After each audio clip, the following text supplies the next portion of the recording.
Right. So how does it feel? We've been trying to tee this up for a minute now. Yeah, we have. Wait, you're never actually here. That's the issue. You're always flying around somewhere. Flying around, doing interviews, interviewing Yes. other people, especially us. I think all three of us have sat down with you at some point. Yeah, exactly. And it's quite weird to be on the other side of this actually, because you just get in the comfortable seat of asking the questions, but I'll let you guys ask today. So The pressure's on today. You're doing it in your safe space. Like you're normally like in your room or somewhere else, like actually being in the proper studio. Yes, exactly. Yeah. No, this is the most legit studio I've ever been in. So good, give us some legitimacy. We are we need real. all of it. We are real. Really stepping it up. Yeah. I love it. Shout out Angelo. Shout out Angelo, yeah. So how are you anyway? Yeah, really well. I think the last couple of months has been really great for my passion project and my 3 Ps. I've been working on that a lot, which has been great. And just getting more opportunities. And I think over the last couple of months, I've started to see the compound effect of all of this inner work over the last couple of years. Yeah. So it's just been the momentum. Exactly, which is really great to see. It really has grown though. You just started it off off the whim of doing interviewing friends that you knew, and now it's actually grown to something that you're tapping into this massive network now of people that you know, which I'm sure we'll dive 100%. into. When did you start? When did it kick off? When did you do the first one? I started just before you guys. I remember Brody was the first person I interviewed, and that was right before you'd launched the Betterment Pod. And I think with the interview series, it's been incredible because I'm interviewing people remotely, which is of course a different, and has its own struggles along with it too. Exactly. Its own struggles, but then also its own benefits because I'm reaching out to people. I've got someone coming up in New York and someone coming up in Sydney as well. So I'm starting to travel to different locations because I really want to have the in-person experience as well. But just, learn from people I've never met before. It's so good for the brain. I just feel like I'm expanding my world and making the world so much bigger, which is great. The goal. That's incredible. Yeah. Well, thank you so much, honestly, for just being here. Of course, thanks for having me. I mean, we've got Ben behind the desk today on producer duties. Say hi, Ben. Hey, guys. I just wanted to make sure that you don't go silent being producer today. No, the shot has definitely improved in appearance with just Jasmine. Don't say that. Put my nicest suit on today. And you got the nice suit and everything, so I'm subbing out. It is what it is. Or it was like a collage of different outfits coming in, especially after work, right? So that's the one. We're it's 5:30 p.m. on a Monday afternoon, so let's see if our fried little brains can try and get through this episode. But we're still here, Still here. And that's the beauty of it. And it's incredible to see how much all the 3 of you as well, have achieved in the last year. Thank you. Because whenever I see a reel pop up, I'm like, you guys absolutely probably haven't seen one pop up for the last few weeks. That means someone's been traveling. But you know what? Like you said, you officially have the title of saying that you started before us. So you can make claim to that. Yeah, totally. Wear that crown. I'll wear that as a badge of honour. I'll get that tattooed next week. What was the motivation? So, obviously you wanted to start a project, you wanted to network with people, you're already really big in the networking space in Cairns, we'd come across you a couple of times. What was that kind of light bulb or that penny drop moment? Yeah, definitely. It was actually not so much related to networking and wanting to start a podcast. It was more, I have been working on a mental model for the last 5 years. Yeah. And I got to a point where I really wanted to see how it could look in other people's lives. Yeah. It was something that I was holding so close and it was really helping me. But I wondered, could this help anyone else? Would this benefit others? And I thought the best way to test that was to try to ask other people similar questions, get them thinking in a similar way and see if it would resonate. Yeah. So it was really just testing out that theory, getting comfortable speaking about the 3 Ps and sharing my story in a way that wasn't so insular. Yeah, I love that. Sorry, I was just going to say, I feel like we've probably teased it enough now. So do you want to kind of delve into the model and tell us a little bit about it? Yeah, absolutely. So I guess the backstory as to why I created it, it was very much created out of necessity. When I was younger, I've always been ambitious. That was definitely never my problem. But I really struggled with the stress of life and managing high-performing roles or the high standards that I had set for myself. And that just led to a lot of anxiety, and that stress is something that I knew it wasn't going to lead to the life that I wanted to create. So I very much have always believed that rather than going out and trying to find tips and advice from others, I wanted to create that within myself. So I didn't actually want to read a book or even listen to a podcast of someone else. I wanted to create something that one day hopefully I can write about myself.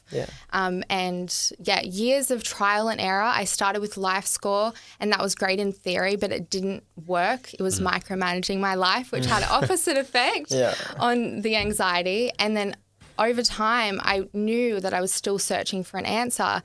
And it inevitably led me to finding the 3 Ps, having those pillars to where now I'm so much more grounded, anchored, and I really have a safe place within myself.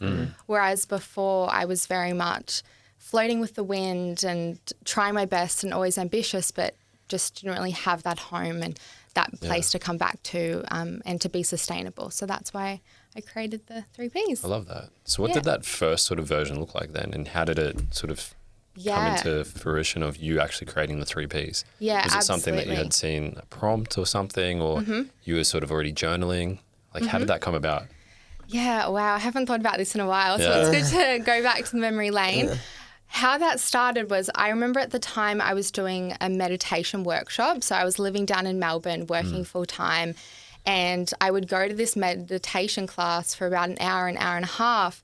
And then I remember getting home and then watching a movie for 2 hours. And I felt like I was making positive progress, but I was always countering it with something that was holding me back. And that's where I thought what I could do is I could really track what outcome I'm getting out of each day. So, I kind of had a plan for within the hours of from 5 till 6, did I move forward or did I regress? And really quantifying that. So I had, a structure, a tool for that. But ultimately shifted away because, as I mentioned, it's just a lot. We need something way more simple. Yeah. So that was like a scoring system, that first sort of version. Yeah. You were scoring different parts of your life, saying like, hey, I got this done, so I get a score out of XYZ. That's right. Is that sort of what it was? Yeah, that's right. So at the end of the day, you would have a score, so you'd know whether you progressed or whether you regressed, because we always do things throughout the day that are, for us and potentially hurting us, but to have almost a total, so you know what that net result was.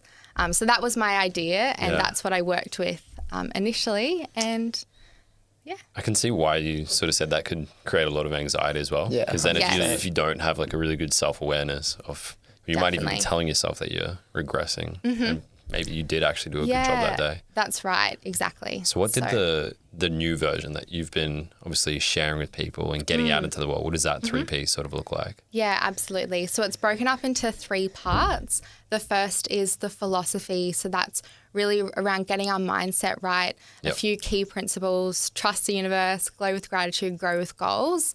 And I run through all of this in the journal as well. So it's a practical way of applying it. So that's philosophy. Great. Yeah, that's the first part. And then the second is priorities. So that's the action element. So we're wanting to focus on aligned action and the 5 areas of life. So we've got health, career, home, love, adventure. Cool. And then the last being purpose. So wanting to question everything in the world around us and inspire and help others. And that's the framework that whenever things come up in life, I run myself through that. I say, okay, I'm trusting the universe. This challenge has come in. No doubt this is teaching me something. And then I go through how am I grateful, goals, and so forth. Yeah. Really? So that's like looking at it, the high level picture of philosophy. Yeah. Is that right? And then going into actual actionable steps that you can take. And then purpose is like helping other people or having an impact? Yes. Is that how you describe it? For sure. In my case, what I do is I have a daily habit for each. Oh, cool. So for the philosophy, that's my daily journaling. So that really helps with the mindset work each and every day. And I've seen the compound effect of that in my calmness and all of the things. And then the priorities, that's my 10,000 steps. 6 days a week. So that's very much the action and a habit that I can sustain. And then the the purpose, that is my interview series. So that's getting other people involved and then asking as many questions as I can to hopefully. I love that inspire. because it's so easy to just absolutely stack your week with like habits and routines, but not actually know why you're doing them, just because it's like, I need to do this because it's a thing. And like, again, if you're doubling up, like if you've got, you know, gym culture, all these things, and they're not actually serving you. And like you said, once you start to really reap the benefits of it and the rewards. So how did you kind of break that down? Where were you looking at like what I need to add to my life and what's going to have that like kind of actionable, positive experience for you? Yeah, I completely agree with you. And that's why I wanted to strip it back to just 3. Yeah. So I knew what was one thing that I could do every single day, regardless of where I am. Because as you mentioned earlier, I love to travel. You know, I have no doubt I'll be living overseas at some point, hopefully in the foreseeable future. And I wanted to have something that no matter where I am, no matter what role I have, no matter what season or stage of life I'm in, I can have that daily practice every single day. So that's where the journaling really came in, and that's where I created my template. And then for the steps, it was very similar. I wanted to have something that I could do that was, you know, of course it's free. You know, you can do it when you're traveling. You can do it, you know, whether the weather's good or not. You know, I'm very, I don't think the right word is resilient, but relentless. There we go. Relentless with it now. Like it's a complete non-negotiable. So even if it's raining or what have you. And similar with the interview series, that's a reason why I wanted to do mine remotely, because I knew then when I'm traveling in the future, I can still try to post 3 a month. And my goal is to then reach out to people in that city that I'm traveling to, or go from there. Yeah. That's amazing. So if you're someone that is listening to this and wants to try the 3 Ps exercise, how would they go about doing that? Yes. Well, I have created a digital journaling template for it now, which is exciting. So I've got my first product, which I'm sure we can include in the show notes. Yeah, for sure. And it's really special, actually. I've rented out one of my rooms and she is so wonderful. And she's exactly my demographic of who I'm trying to help. She's 19 and I often have conversations with her. She's struggling with feeling lost and uncertain and fearful, and very much how I was at her age. And that is my mission now. And that's why I'm, you know, saying yes to JCU speaking opportunities, and essentially who I'm trying to help is people 5 years earlier than myself who didn't have that. So what does that look like going through that sort of exercise? Does it look like, how would someone go about doing that? Well, with the template. Yeah, with the template. Yeah, exactly. So it runs you through all of the philosophy, priorities and purpose, and the journaling prompts, how to do it. Yeah. And then what I am offering as well is then coaching. So essentially I'm helping people to, use it as a tool within their lives. So whenever anything pops up, they've got that as an anchor so they can come back to That's great. something. Yeah. I think like that's been the biggest thing for us is like we've mentioned 50 times now, like journaling and the benefit of getting that self-awareness and perspective on a situation. So again, this is like being able to use those prompts to get better like self-reflection and self-awareness about what's going on in your life. And also too, like just even providing that structure to it, because obviously we all know it's good, but I know when I started I really struggled because I was like, what do I talk about? And you use a different format, you'd use a different format, and even from where I started to where I am now, it's going to be different for everyone. The format you use, the timing, when you do it, what time. So I think just giving someone at least a base structure to work off, and they can kind of see what does and doesn't work for them is a really, really great start. Absolutely. And having something that's based on principles. Whenever I go to Target, you know, you open the journals and it's, you know, what's the weather like? What is your mood for the day? What have you eaten? What have you drunk? And that's what I've loved about creating this template is it's very much principle based and it's collectively exhaustive of all the elements of life. So I feel like once I've done my journaling for the day, my mental space is clear. At a very top level, I've covered everything I need to, and I can now just focus on that execution piece. Yeah, that's amazing. So obviously you've seen it grow into what it is now over the last 12 months. Looking forward, what would be the goals? What do you want to build it to? I would say the biggest thing that's grown over the last 12 months is the product that I've been able to get it to be able to release it. Yeah, absolutely. To be able to release it, and then also my confidence in it and how it's helped my life and starting to help people around me as well. That's been the biggest reward. But going forward, I would love to have the opportunity to do more speaking to, you know, young girls or even males, younger people. I think that's really the people that I'm trying to help. So whether that's coaching, public speaking, anything along those lines, and hopefully having a physical journal. I'm researching that at the moment. So working, that's the next step. I just beta put a prototype out before this actually. I sent one from the post office over to New Zealand. So I've got someone testing it over there. So that's my first. Like an actual physical version of it? Yeah. Oh, wow. Physical version. Sick. So that's so exciting. Yeah, there's so many elements that I can work on, which is, giving me a lot to do. So we probably didn't give you like too much of an introduction when we got started, but do you want to just run through like obviously like your like career, what you studied, what brought you to this point, and how you think that's kind of influenced you on your ability to public speak, the coaching, the business side of things? Yes. Yeah. Well, I went to uni down in Melbourne. I went to Monash. I studied business. Absolutely loved it. I think the biggest thing that I took away was the networking component. The reason I work in the startup industry and that I have the role I have now and a lot of the key contacts is because of my time at Monash. Oh, wow. Yeah. And I think, I, of course, was there for, I think, 2 or so years. And what I found is there were some seasons or semesters where I wasn't as social. I didn't make as many connections. But then others I did, and those are the relationships that I carry forward. So if anyone listening, really take advantage of those years. Exactly. Why do you feel like that was so easy for you in that case to like network really? Yeah.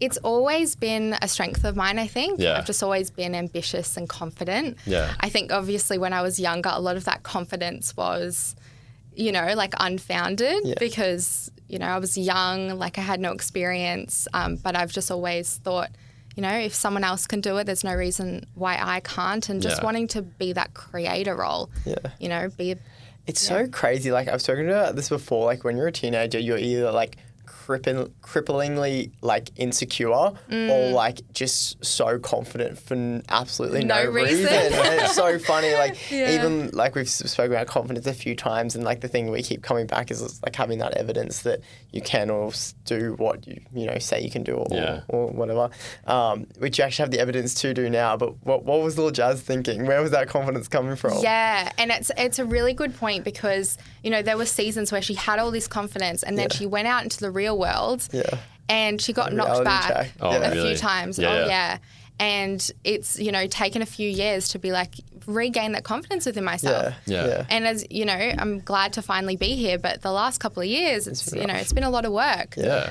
So I think that's something for people to keep in mind is if you have that confidence, it's fantastic and it gets you into rooms, it opens up opportunities, but it also, hopefully is coming from a real, like, your value, how you're contributing and what you have to say.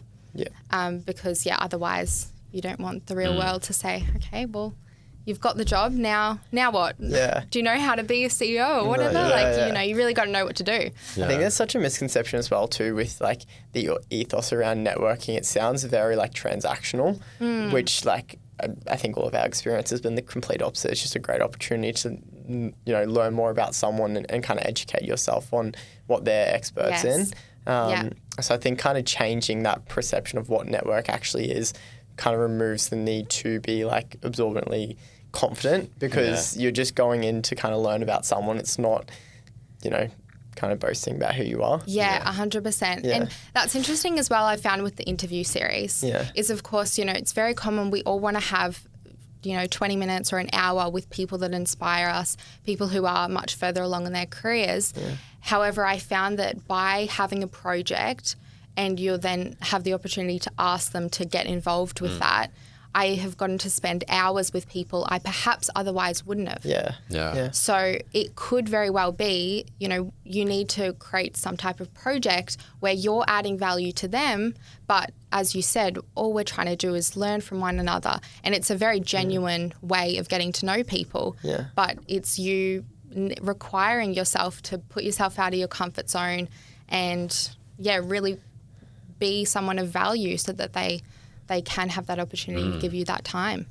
You've just taken the Betterment Project podcast values and put it into your own spin.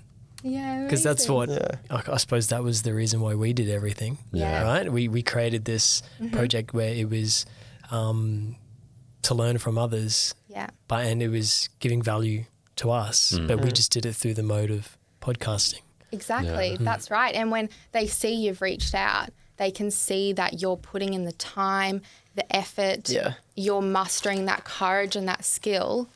So, of course, they want to say yes. However, I imagine if we would have reached out to the people that we've interviewed and said, hey, can I pick your brain for an hour over coffee? Yeah. Anyone can do that. But not anyone has the skill or the courage to start a podcast. And what Ben and I were speaking about earlier is it's very scary. Yeah. It's very scary putting yourself, out for display, and that's something that people respect. Yeah, I was literally, that was on the tip of my tongue. There's a certain level of respect, and I'm sure like you've come across people as well too that have been like, oh, you used to have a podcast, I've always wanted to start one. You're like, yes. Yeah, like if you had $1 for every time, we wouldn't be so broke. But it's I think there's a certain level of respect that comes with you actually taking that jump and that leap. Exactly. Yeah, for sure. Something else Ben and I were chatting about before this was how, these days there are a lot of podcasts out there, but the reason there is because it's so beneficial. It's like going to the gym, right? Like we go to the gym and it's packed full of people because they're doing it for the benefits. Yeah. And I think that's why there are so many podcasts these days, because it's so beneficial. But I also too think it's like, what are the benefits you're hoping for? So I think the people that have really stuck with it and that have been really successful with it are doing it because they've learned from other people, they've enjoyed it rather than the money and the fame and things like that too. So it goes back to kind of purpose. Your purpose at the end of the day. Absolutely. Yeah, I guess that's another element as well. And I really believe it's why I've been so consistent these last few months with journaling every single day without missing steps in the interview series, is because it's really my identity now. It's my purpose. It's what I want to have as my legacy when I pass. It's so much deeper than a project to me. It's my life and I love it. Yeah. So I don't know what that would mean for anyone listening, but for me it was really stripping it down to 3 things as opposed to a million. It's more manageable. Exactly. Something you can sustain regardless of the season. Yeah. And that, contributes to yourself and to the people around you positively, that can be your identity. Let it be your identity. Because now whenever I hang out with friends, they say, let's go get our 10,000 steps. Yeah. Not let's go, drink or go to dinner. It's always very aligned. So you attract that. Do you feel like you're held hostage to like this routine now? I was just going to ask that question. Yeah. Good question. The answer is no. Yeah. I feel so happy. I wake up every single morning and my ideal day is going to a cafe, journaling, doing my 3 Ps, doing my 10,000 steps, going for a hike, and then spending the afternoon planning, okay, who's someone in New York I can interview? Who's someone that really scares me that I can reach out to? And then the process of getting them to say yes, doing the interview. I love it. Yeah. Yeah, I love that. You've obviously interviewed a ton of people now. How many is it so far? It's not as many as you guys. Yeah. Only 22. I don't even know if we've hit 22 interviews. Too many. Oh, right. Of course, because a lot of the episodes, the 3 of you. So we're kind of cheating with that. Yeah. So basically, who was your least favourite? Who would you hate the most? Drop their name and shame them. I was going to say, what's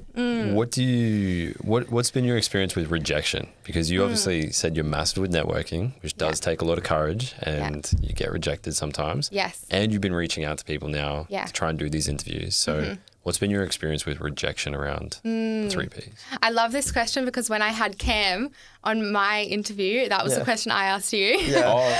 It's coming back full circle. I love it. Exactly, because I was like, that guy just looks like he never gets rejected. But little did I know. So often. I would say that it's the purpose that, I'm so passionate about it that nothing stands in my way at this point. And I have had people reject or say it's not the right time, or people not view the message. Absolutely.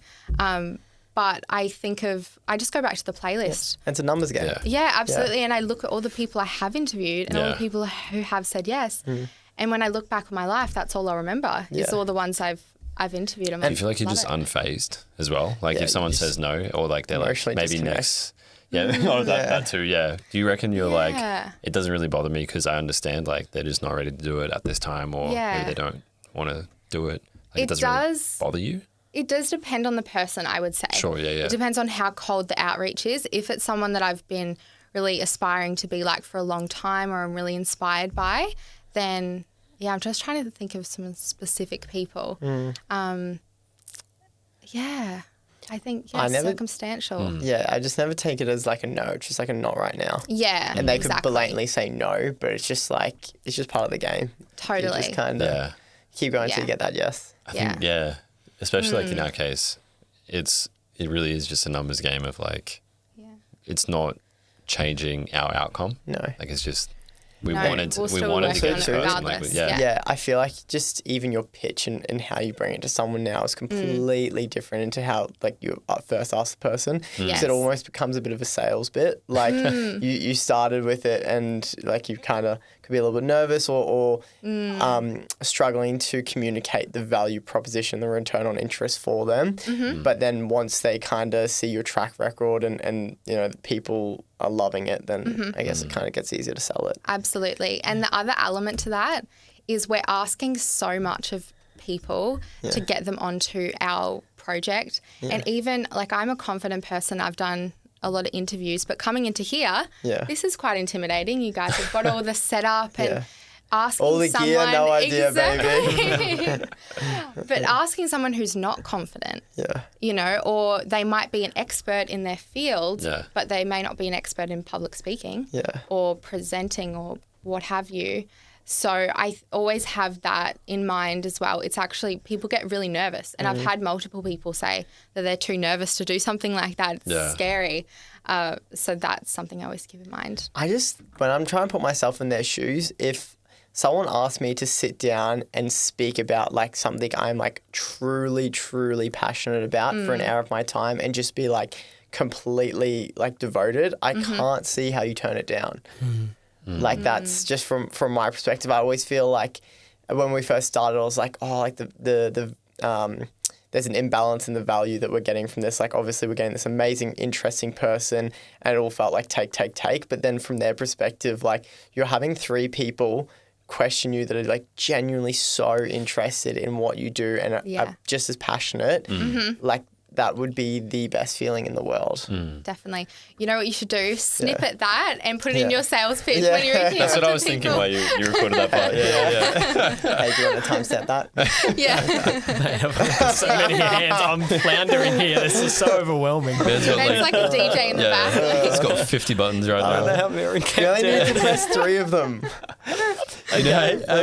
Just segue. You know how you were doing the mixing at the start of when we started, and now you're doing both jobs. You're trying to do the cameras and the mixing. And you haven't asked like a question this whole time, mate. Pick it up, switch on. By the way, guys, Ben is here. Ben is here today. Flicking these things. The episode I had to produce was the worst thing ever because like I just kept zoning out. It would go like 10 minutes and the camera angle hadn't changed. It's like on the camera to the outdoor, like outside. Doing the reels for that was so easy. All right, I'll ask you a question. I've got the right setting. You got it. Have you ever had a guest on who you're obviously reaching out to people that you admire in the first instance, or maybe you think they have similar values or views to you? Have you ever had your views and values challenged by a guest?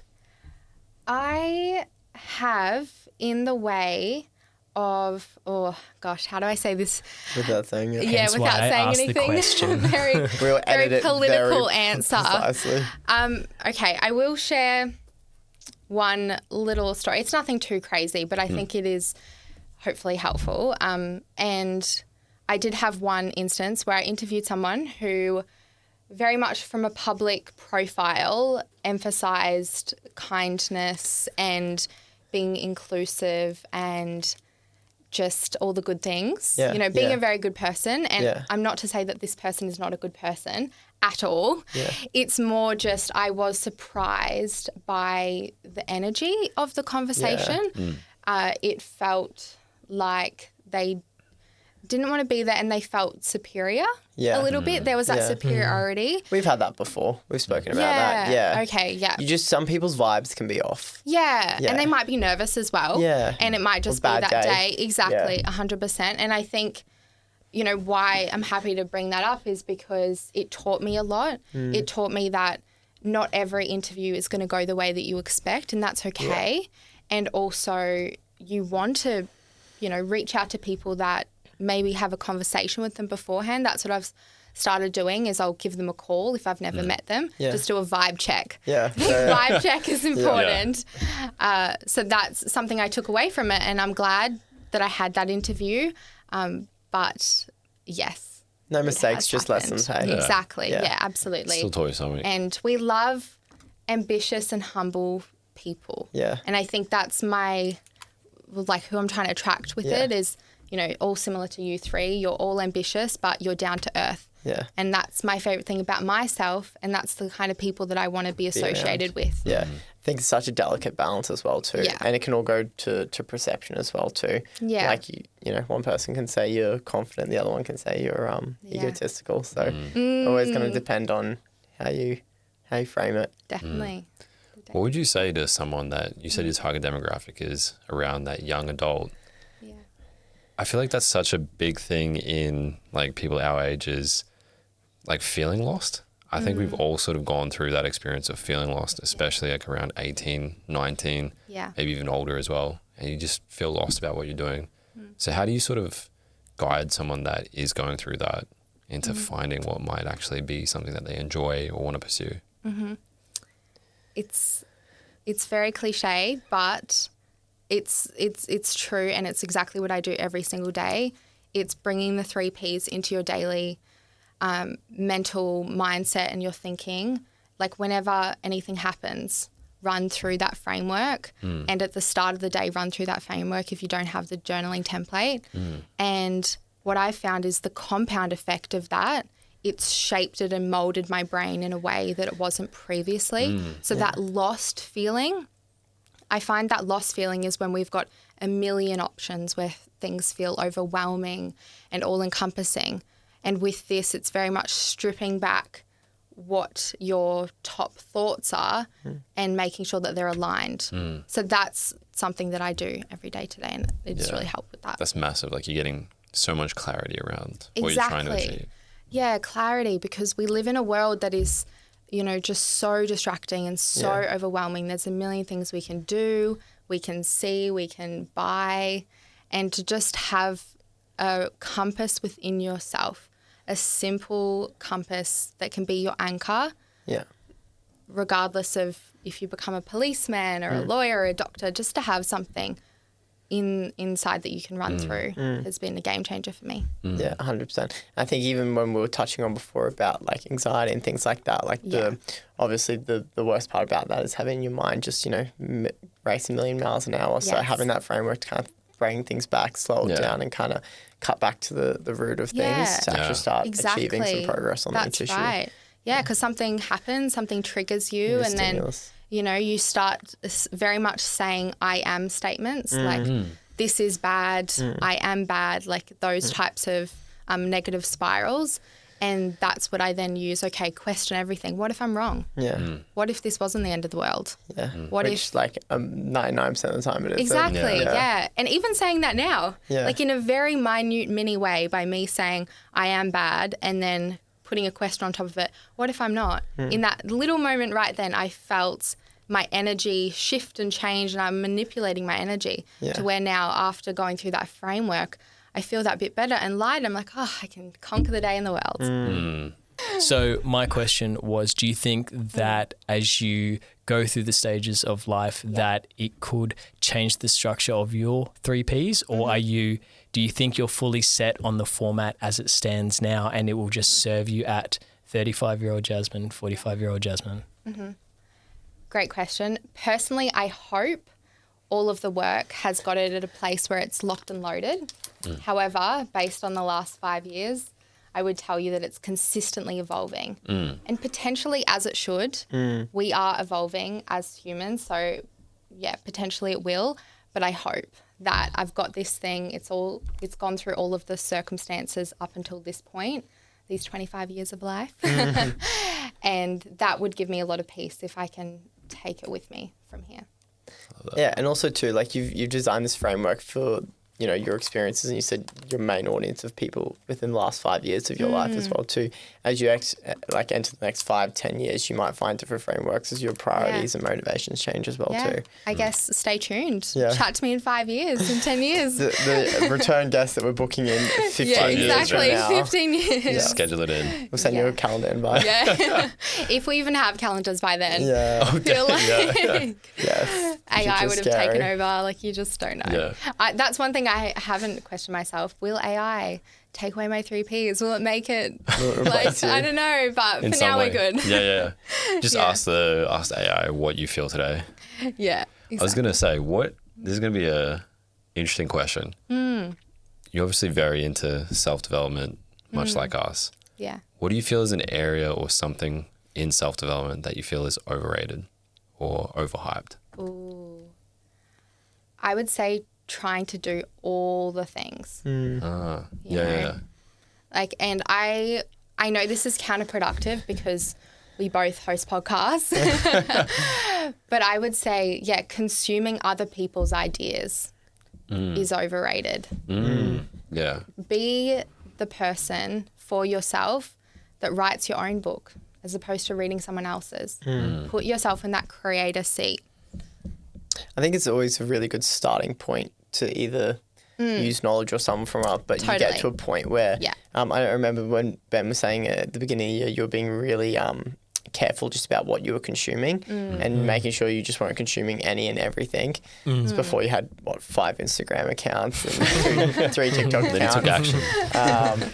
But yeah, I think it's just so easy just to kind of get a bit of brain rot and just listen to every single thing. Well, there's like a term for that, right? Where you just constantly are consuming like self-help stuff rather than actually applying it. Yeah. Yeah, I don't know the term. Yeah, I was hoping someone would drop it in rather, but... Which is why I think we defaulted to Stoicism. Yeah. Because it's a philosophy that's been around for thousands of years and hasn't really changed. Like technology and people have evolved with the times, but the teachings of Stoicism haven't really changed. Yeah. And I think that's been the bedrock of us and why we all bonded in the first place, because even though there's lots of self-development hacks to do, I think the teachings of Stoicism have really just bound us to some kind of foundation. Yeah. Yeah. Fundamental. That's right. So it's just like yeah. if you're deviating too far or you're doing too many random self-development things that you don't think align with your true understanding of Stoicism, then that's probably maybe the wrong thing to be doing. Yes. I don't know. Yeah, definitely. I agree with that. So the hope is that then that's my foundation is the 3 Ps and be the stoic. So then that will last for the rest of my life. But there was one more thing I wanted to touch on with that. Yes. So with us doing this podcast right now, this is the work with us all 4 of us being present. We're not on our phones. We're having a deep, interesting conversation. And that is also something that people can take within their own lives is the presence. I think that's something that 4th P coming. Oh. Stay tuned. Trademark. Yeah. Love it. That's great. That's some really good answers. I definitely agree with, just people taking on too much as well. Again, I think we've all been, guilty of it as well too. Yeah, so quality over quantity. Yeah, Or mix of 100%. both. Yeah. Anything exciting coming up? Obviously, you kind of dropped that you were looking at maybe a physical product coming soon. What else? Yeah, absolutely. So I've got a JCU speaking opportunity in October. Yeah. So I'm really looking forward to that. And I'm going to have about 70 students who are going to have my physical journal and Market be working research on it. right there. Yeah, it's just going Is to that be... the JC seminar series? I think so. On the 17th. Oh, there's a few under every there different might be a few school. Yeah, so it's something like that. I can't remember the name of it. But it's like career pathways and that type of thing. Yeah, cool. So I'm doing a keynote for that. So I've got like 40 minutes to chat, which would be good. But this time went quickly, so 40 minutes is nothing. Time goes fast. It does, yeah, exactly. So it will just be really rewarding to see it in the kids' hands, try to help. And the only other thing I'll plug is that I have opened up a booking page. If anyone listening wants a complimentary 3Ps mentoring call, I just want to be able to help. Like that's so rewarding to me, seeing how I've been able to help my housemate and her friends of similar age groups and starting to attract those types of people because they're really leaning towards this. So if you think I can help you book a time. That's great. Especially like it's going to be exciting to see how you continue to go with your goals and your habits and continue to grow the 3Ps as well. Yeah, absolutely. Actually, one thing around like your habits, like you said that you've obviously been doing the 10,000 steps. Yes. For how long now? Gosh, it's been pretty much the whole year. Yeah. I did take a month or two off only because I like hadn't finalized my 3Ps and I wasn't in the best place. Yeah. And I there was a moment where I thought it wasn't working. And then I took that time off and I realized, oh, wow. It was. Like my mental health is so much better when I'm doing it. Yeah. So yeah, I could not recommend it enough. It's just become a non-negotiable. And I would say that doing it for your mental health specifically has made the biggest difference as opposed to, wanting to get shredded or all that. Like that all, How have you stayed that consistent though? Because we're in September now. Yeah. So crazy. That is absolutely insane that you've been that consistent throughout the year, every single day basically. Yeah, well 6 days a week. Oh, 6 days a week. Got to have the one rest day. Today's actually my rest day. Oh, great. The 3Ps. Teed it up. Yep. Yeah, exactly. To answer your question, I would say because it's such a big part of my identity now, like, posted about it on Instagram quite frequently and it's just always at the forefront of my mind. It's on my to-do list every day and it's something that has just become such a consistent, a normal thing. It's like brushing your teeth now. Yeah. That's incredible. Any other habits that you want to try add in for the future? No. No. I just want to be consistent. Yeah, that's the only thing. The compound, exactly. Yeah. So I just want to do my journaling, the steps, keep working on the interview series, hopefully do 3 a month. And if I'm doing that, the compound effect, the momentum, I'm going to be really proud looking back. Yeah. I love that. Thank you so much, Jazz, for obviously coming on today. Thank you so much for having me. Excited to see your journey and see where you go. Yeah, we're going to be watching from afar, obviously, and hopefully you get to come back on the podcast. Definitely. We can see what an update is for the 3Ps and how much of an impact you've had in the future. Hopefully I'll be in New York doing my steps, doing the journaling. Love it. Thanks for having me, guys. Great. Thank you. Thank you. Thank you so much. Bye.